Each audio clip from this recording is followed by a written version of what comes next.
الحمد لله رب العالمين، الصلاة والسلام على رسوله الكريم وعلى آله وأصحابه وأزواجه وذرياته وأهل بيته وأحبابه أجمعين.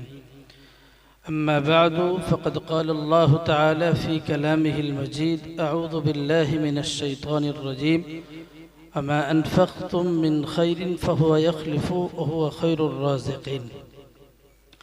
وقال النبي صلى الله عليه وسلم: الصيام والقرآن يشفعان للعبد يوم القيامة إلى آخر الحديث أو كما قال عليه الصلاة والسلام। সম্মানীয় আজকের এই ইফতার মাহফিলের রহমানিয়া ইফতার মাহফিলের আয়োজক মণ্ডলী, মহাসম্মানীয় আজকের অতিথিবৃন্দ, আজকের আগত মেহমানানে কেরাম, সকলকে অন্তরের অন্তরস্থল থেকে মাহে রমাদানুল করিমের শুভেচ্ছা জানাচ্ছি। আল্লাহ পাকের দরবারে শুকর গুজার হচ্ছি, যিনি আজকের সুন্দর এই মনোরম পরিবেশে আমাদেরকে উপবিষ্ট হওয়ার তৌফিক দিয়েছেন।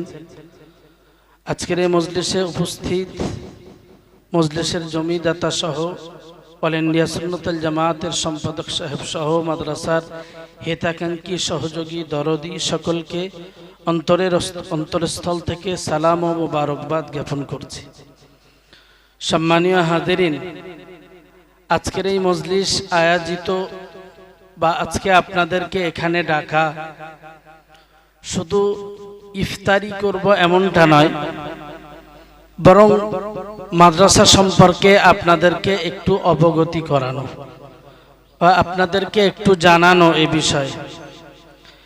আল্লাহ পাকের অশেষ শুকরিয়া যে অতি অল্প সময়ের ভিতরে অল ইন্ডিয়া সুন্নতুল জামাতের প্রচেষ্টা এবং আমাদের এলাকার সমাজসেবী ডাক্তার মুস্তাফিজুর রহমান সাহেব, আমাদের আলহাজ ফারুক হোসেন সাহেব, তাদের এই প্রচেষ্টায় বা এই এলাকার মানুষের প্রচেষ্টায় আজকের এই জায়গাটা সুন্দরভাবে দাঁড়িয়েছে এবং এত দ্রুত কাজ হয়েছে যেটা কল্পনার বাইরে।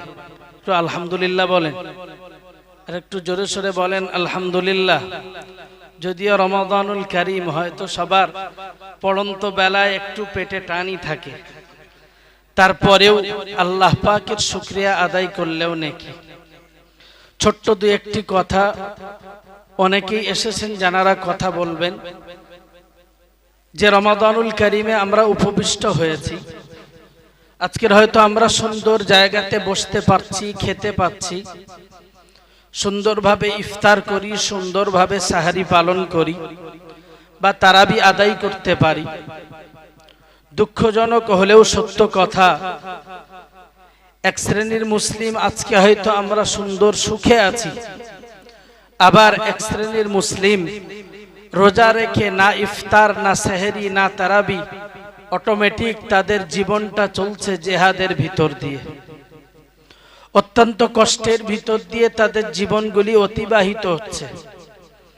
এরপরেও সর্ব অবস্থাতে তারা আল্লাহ পাকের প্রতি খুশি। সুবহানাল্লাহ বলেন।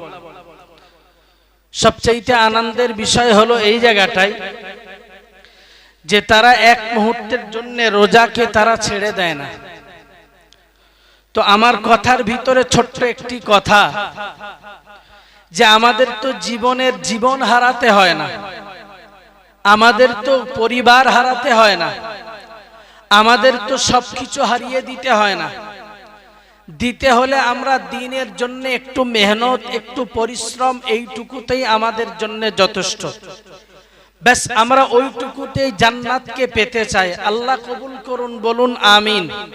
কিন্তু কথা যেটি বলবার সেটি এটাই, যদি তারা তাদের জীবনের রক্তকে পানি করে জান্নাত কিনতে পারে, তাদের জীবন, তাদের ঘরবাড়ি, তাদের বিবি বাচ্চা, তাদের পরিবার সব চলে গেলেও তারা যদি আল্লাহ পাকের দ্বীন ইসলামকে যদি তারা ছাড়তে না পারে, তাহলে আমরা কেন দ্বীনের মুহাব্বতে, দ্বীনের কারণে এত পিছপা হব?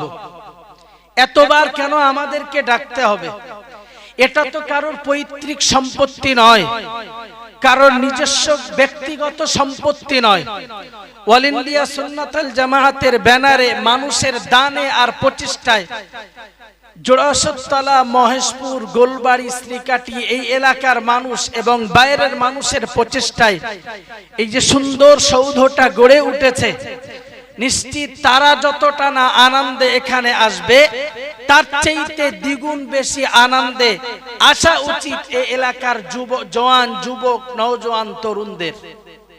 আমি আবার বলছি, হয়তো তাদের অন্তরের ভিতরে এই মাদ্রাসার প্রতি মোহাব্বত ততটা গাঢ় হয়নি। আমার দাবি আর অনুরোধ, তারা তৃষ্ণার্ত অবস্থাতেও বাইতুল মাকদিসকে যদি ছাড়তে না পারে, তারা কষ্টের ভিতর দিয়েও যদি বাইতুল মাকদিসকে আঁকড়ে ধরে থাকতে পারে। অনেক দিন আগে ওই একই জায়গার একটি ঘটনা শুনেছিলাম, কাগজেও দিয়েছিল, কম বেশি 8 থেকে 9 বছর হবে। একজন বাচ্চা বোমা বিস্ফোরণে আক্রান্ত হয়েছে, তো তাকে হসপিটালে নিয়ে যাওয়া হয়েছে। হসপিটালে নেওয়ার পরে ডাক্তার তাকে নির্দেশ দিচ্ছেন, মা তুমি একটু পানি পান করো, না হলে তোমাকে আমরা ট্রিটমেন্ট করতে পারছি না। তো ছোট্ট 7 থেকে 8 বছরের একটি মেয়ে, তার জবান দিয়ে ডাক্তারের মুখের উপরে কথা ছিল এটাই, আপনি আর যা করুন, যা ট্রিটমেন্ট করুন, করতে পারেন, আমার রোজা ভেঙে যাক এই ধরনের কোনো ট্রিটমেন্ট আপনি করবেন না। সুবহানাল্লাহ বলেন, আরেকটু জোরে বলেন সুবহানাল্লাহ। আমাদের বাচ্চাগুলিকে তৈরি করি, কবে 5 বছর 6 বছর হবে দ্বীনের প্রতি মহব্বত তৈরি হবে। আর ফিলিস্তিন মায়েদের শিশুগুলো মায়ের পেট থেকে আল্লাহ পাক তাদেরকে মুজাহিদিন হিসাবে দুনিয়াতে পাঠান। এটা হলো পার্থক্য। একটু বোঝা দরকার, একটু বুঝবার চেষ্টা করুন। একবার না বহুবার শুনেছেন, আবার বলছি, এই প্রতিষ্ঠানটা দাঁড়িয়েছে আপনাদেরকে একটু আগে আসা শুধু দরকার না, অবশ্যই প্রয়োজন। যদি তারা তাদের সবকিছুকে উজাড় করতে পারে, আপনি খুশি মনে আনন্দে চিত্তে, কেন আপনার পয়সা, আপনার শ্রমগুলি দ্বীনের জন্য ব্যয় হবে না? এটা আপনার উপরে দায় বর্তায়, এটা আপনার উপরে ওয়াজিব, এটা আপনার উপরে আবশ্যক। দ্বীনকে বাঁচানো, দ্বীনকে প্রতিষ্ঠা রাখা, দ্বীনকে জিন্দা রাখা। তারা যদি বাইতুল মাকদিসকে রাখবার জন্য নিজের সবকিছু ছাড়তে পারে, আমি মনে করি ভারতবর্ষের জমিনের এই ছোট্ট জায়গাটাই আপনাদের জন্য এটাই উচিত হবে যে দ্বীনের জন্য আপনাদের শ্রম, অর্থ আর মাথার ঘামকে একটু পায়ে ফেলা, এটা আপনাদের জন্য ঈমানি দায়িত্ব আর কর্তব্য বলে মনে করি। ছোট্ট একটি হাদিস আপনাদের কাছে পড়েছি, কোরআনের আয়াত পড়েছি, সেটি হলো এটাই যে তোমার যতটা সামর্থ্য তুমি আল্লাহর রাস্তাতে খরচ করবে, আল্লাহ পাক যথা জায়গাতে তোমার জন্য উপযুক্ত রিজিকের ব্যবস্থা করে দেবেন। সুবহানাল্লাহ বলেন। আরেকটি হাদিস পড়েছি, আল্লাহ পাকের রাসূল জানিয়েছেন, as-সিয়াম ওয়াল কুরআন ফায়াশফিআন লিল আবদি ইয়াউমাল কিয়ামাহ। যে ব্যক্তি সিয়াম এবং কোরআনকে ধারণ করবে, ওই সওম এবং কোরআন সেই পাঠক এবং রোজা রাখা ব্যক্তির জন্য কিয়ামতের দিনেতে সুপারিশকারী হবে। সুবহানাল্লাহ বলেন। ফায়াশফিআন, একটি সওম যে ব্যক্তি রাখবে তার জন্য হবে, আল্লাহর কাছে বলবেন, আল্লাহ এই ব্যক্তি দিনের বেলাতে শাহওয়াত এবং পানাহার থেকে নিজেকে বিরত রেখেছিল, ওকে আজ মুক্তি দিতে হবে। আর কোরআন সেদিন বলবে যে রাতের ঘুমকে হারাম করে কোরআন তেলাওয়াত করেছিল, এর কারণে ওদেরকে নাজাত দিতে হবে।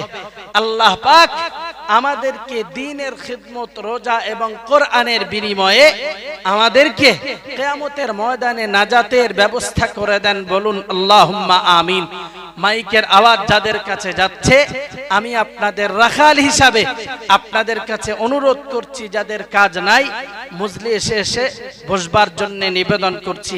মাগরিবি বাঙ্গাল আঞ্জুমানে ওয়াইজিনের বিভিন্ন উলামায়ে কেরামরা এসেছেন, তাদের কাছ থেকে কিছু জ্ঞানের কথা শুনতে থাকুন, মাদ্রাসা সম্পর্কে কিছু কথা শুনতে থাকুন। ওয়া আখির দাওয়ানা আলহামদুলিল্লাহি রাব্বিল আলামিন। আসসালামু আলাইকুম ওয়া রাহমাতুল্লাহি তাআলা ওয়া বারাকাতুহু।